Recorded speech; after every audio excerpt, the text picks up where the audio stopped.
Welcome to another Railroads online showcase video. Today I'm here to give you guys an update on my wheat farm operations, which I greatly improved through the means of a small loan of $100,000. Yeah, I'm pretty rich now.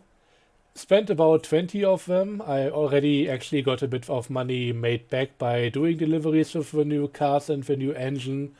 It's running so much better now because in the end, the old cars, they were just outdated, and if I kept grinding in order to get to this point, I would have likely given up on it way before getting to this exact point in time.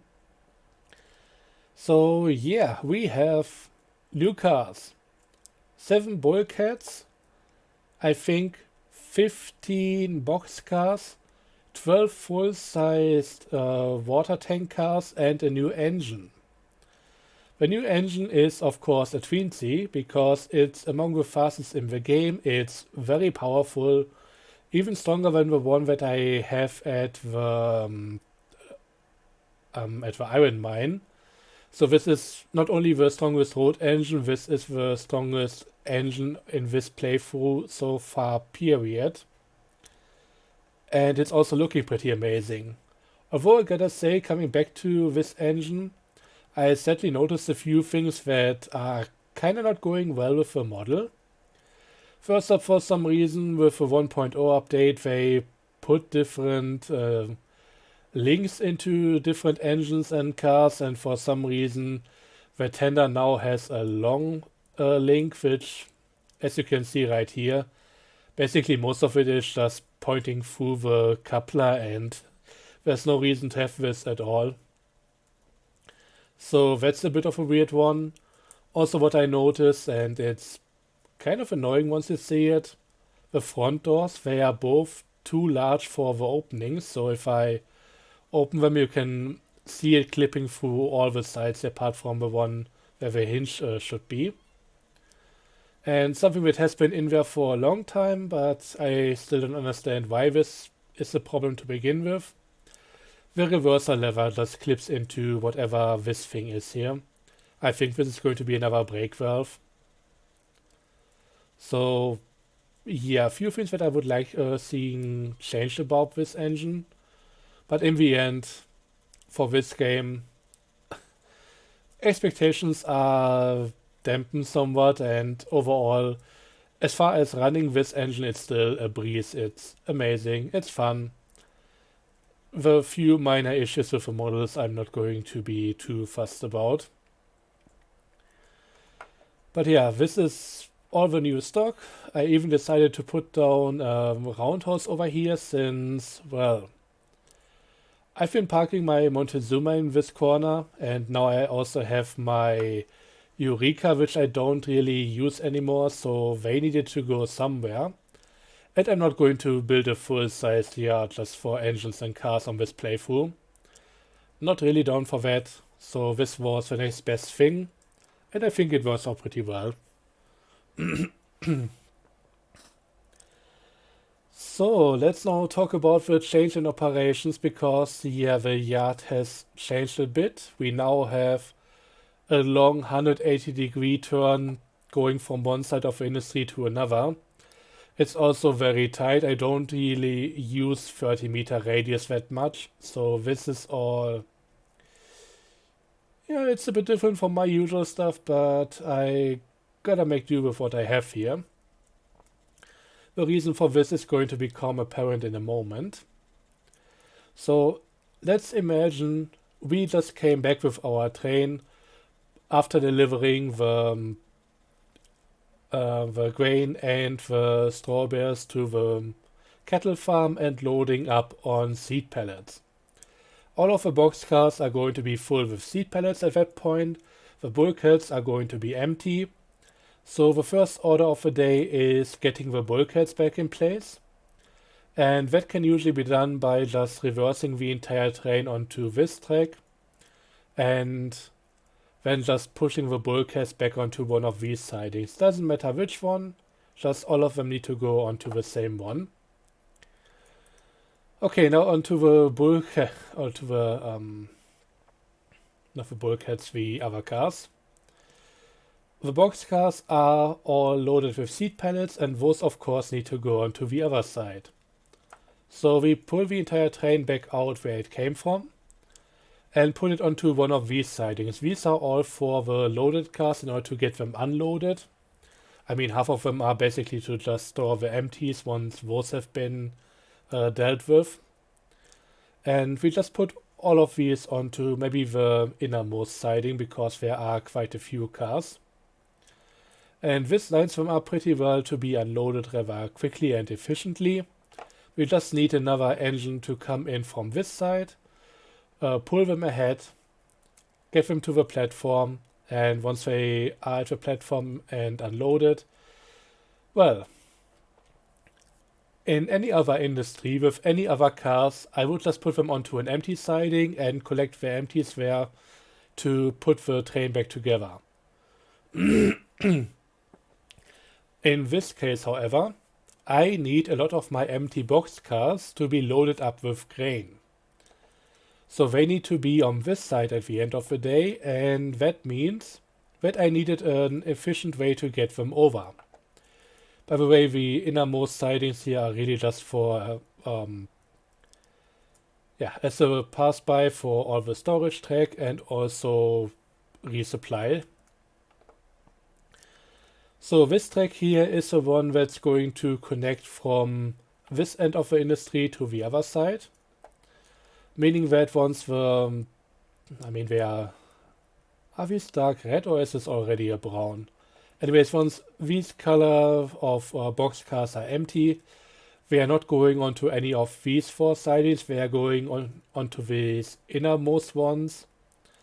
And from there they need to be kicked hard in order to make it to the other side. The track dips down a little bit over here, just so that the cars hopefully make it all over into this section and just stop rolling before they get back into the switch over here. So in the end, all of the darker cars should be collected right here, which means they are ready to be pulled ahead and towards the grain silo and then be loaded up again, at which point they go onto this siding, and here they will be waiting until the train is reassembled. There is, however, another set of boxcars, these ones over here with a brighter red and also the white stripe on top. These are for the seat pallets only. So they are not going over there. There isn't going to be enough grain produced by delivering all the stuff here in order to load them up as well. They are going to be doing the first trip over to the cattle farm empty and only will be loaded up once we get back to the pier and load up the seat pallets. But yeah, that's gonna take a while. So yeah, they are going to be on this end, everything else is going over to the other side, and this is why the weird little 180-degree turn is in here. With my engine being on this end, if I maybe went ahead through here and then went through the switch right here, that would have really not worked out because then my engine is kind of in the way of just letting them go. I was considering to maybe add another siding over here and have the entire storage track area in this part. So maybe at that point I could have pulled ahead with the engine being on this end and then get it onto this siding, and that would have been alright. But it also would have been kinda tedious to do so, so I hope I can make it work with just kicking the stuff. I might actually add a little hump over here, just so that I have a constant, maybe like 1% or even 0.5% downward grade from here, just to make sure that the boxcars always make it across the crossing right here and into this area. I don't want them to get too quick or anything like that, but I think getting the right amount of kick to this operation might be a bit tough.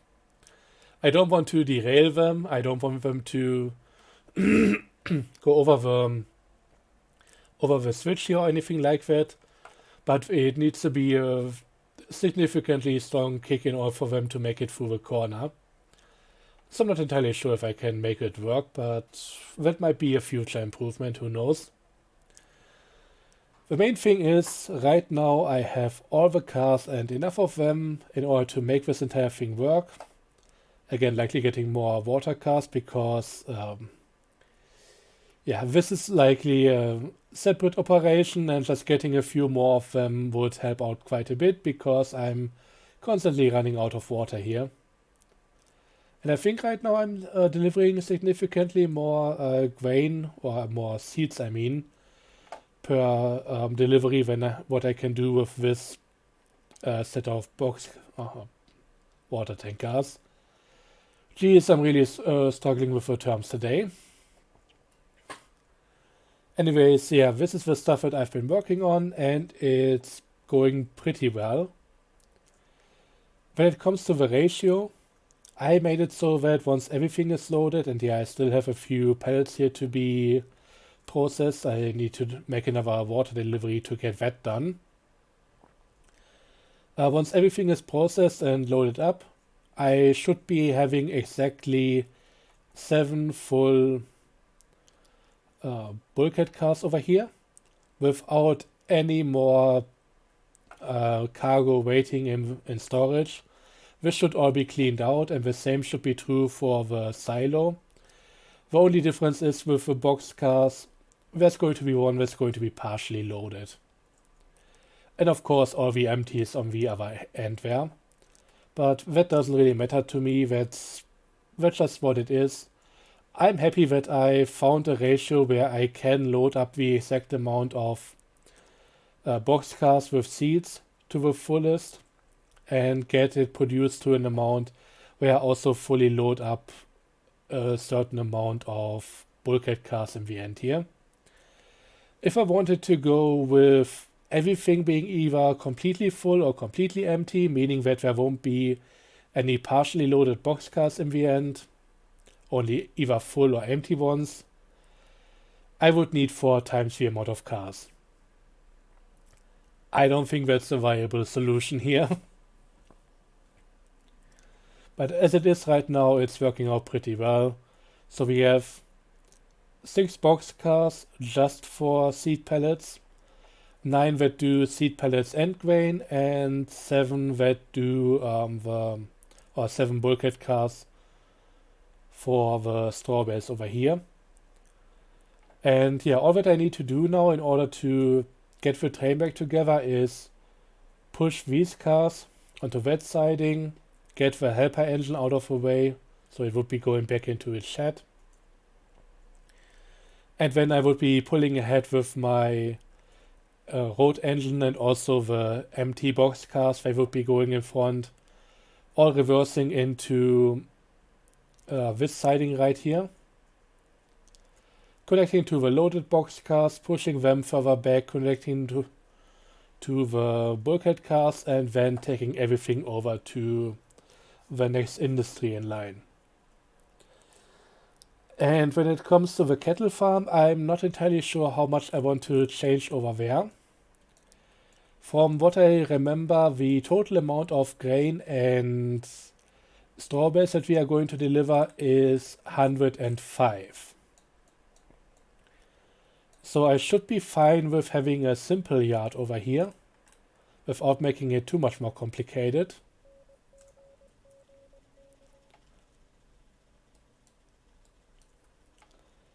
So what I have here is basically just a loop on one end, another 2 sidings to store some empty or loaded cars for later.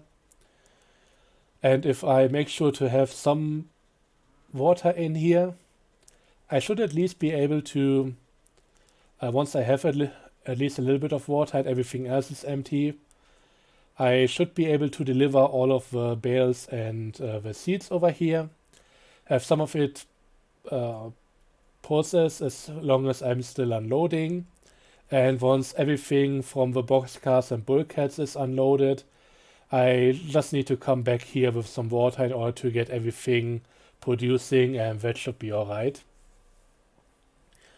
if I went for more than that, then this entire thing would also need to be a lot more complex. One thing that I will say though, the reason why I did this entire thing is because I wanted to try this out, and I have so much more space here for my wheat farm in particular than on my where was that telegraph office. I have so much more space here for the wheat farm than I have on my MIA playthrough. And looking what I can do with this farm if I have the space, kinda makes me regret putting the other one into such a precarious place. I don't know if I want to replace it at some point, switch it up a little in order to build a yard like this one, or if I can make something similar to this happen on a smaller footprint. I'll have to think about that. I'll have to revisit the other wheat farm on my other PC once that's going again, and then we'll have to see about all of that. It might be that I cannot do anything close to this on the other playthrough, and that would kinda be not amazing, but I'm going to have to see about it. This one right now I'm pretty happy with, although I gotta say the back and forth loading on this side, unloading on that side, making sure that I never fully fill up any of the storage areas here. It's a bit tedious. So we're gonna have to see about it. I like what I did here, but I'm also kinda getting tired of it, so maybe we'll just move over to the cattle farm and explore that a bit further, because I don't think I've ever really done that. And also get to the final step in the whole thing, which is the meatpacking plant, which would also require me to get some coal supply going. That's a whole nother can of worms. But we'll have to see about it. Right now, this is pretty good, but it's also not something that I want to do forever and ever, so we'll have to see where we go from here.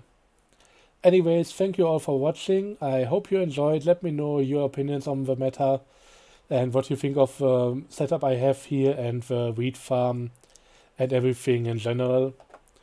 Until next time, have a good one and bye bye.